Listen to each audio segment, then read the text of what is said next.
நான் செய்யும் வேலைகள் எல்லாவற்றிலும் நான் ஆசீர்வாதமாயிருக்க என்ன செய்ய வேண்டும்? உபாகமம் 28:8.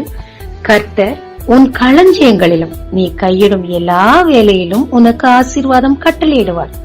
உன் தேவனாகிய கர்த்தர் உனக்கு கொடுக்கும் தேசத்திலே உன்னை ஆசீர்வதிப்பார்.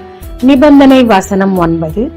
நீ உன் தேவனாகிய கர்த்தரின் கட்டளைகளை கைக்கொண்டு அவர் வழிகளில் நடக்கும் போது. தகப்பனுக்கு அநேக பிள்ளைகள் இருந்தாலும் யோசேப்பு மட்டுமே செல்ல பிள்ளை. ஏனென்றால் அவர் தகப்பனுக்கு ஆசீர்வாதமாக இருந்தார். போத்திபாவின் வீட்டிற்கு பொறாமை நிமித்தம் விற்கப்பட்டார். அங்கேயும் அவர் ஆசீர்வாதமாக இருந்தபடியினால் அதிகாரியாய் இருந்தார்.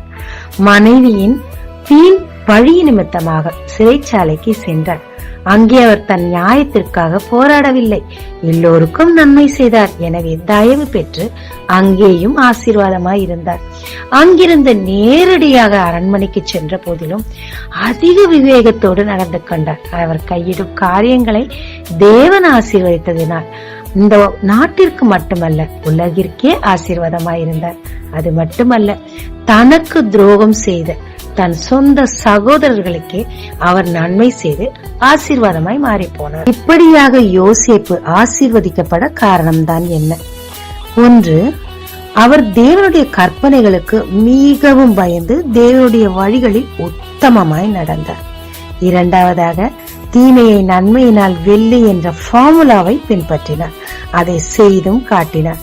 மூன்றாவதாக, போத்திபாவின் மனைவி நிமித்தமாக பாவம் செய்ய வாய்ப்பு வந்தும் அவள் நிமித்தமாக உயர்வு வரும் என்று தெரிந்திருந்தும் காம்ப்ரமைஸ் ஆகாமல் அந்த உயர்வை அருவருத்து பாவத்தை விட்டு ஓடினார். எனவே தேவனும் அவரை ஆசீர்வதித்தார். அவர் செய்யும் காரியங்கள் எல்லாவற்றையும் ஆசீர்வதித்தார். அவ்வளவு ஏன், அவர் போகும் இடமெல்லாம் ஆசீர்வாதத்தை கூட்டினார். ஆமாங்க, நாம் தேவனுக்கு பயந்து அவர் கற்பனைகளுக்கு கீழ்ப்படிந்து தீமையை விட்டு விலகி அவருக்காக நாம் நிற்கும் போது அவர் நமக்காக நிற்பாருங்க. எப்படி என்றால், நாம் கையிட்டு செய்யும் எல்லா காரியங்களிலும், நாம் போகும் இடங்களில் எல்லாவற்றிலும் தேவன் நம்மை ஆசீர்வாதமாக நிறுத்துவார். நமக்கு மட்டுமல்ல, உலகிற்கே நம்மை ஆசீர்வாதமாய் நிறுத்துவார். ஜெபிக்கலாமாங்க. தேவரீர் உமக்கு பயந்து தீமையை விட்டு விலகி உம் கட்டளைகளுக்கு கீழ்ப்படிந்து உம்மிடத்திலிருந்து நன்மையை பெற்றுக்கொள்ள, ஆசீர்வாதத்தை பெற்றுக்கொள்ள எனக்கு கிருபைத்தார்.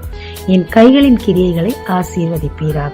இயேசு மூலம் பிதாவே, ஆமென். இயேசு கிறிஸ்துவின் நாமத்தில் இந்த நாளில் உங்களை ஆசீர்வதிக்கும் ஜீசஸ் விஷன்.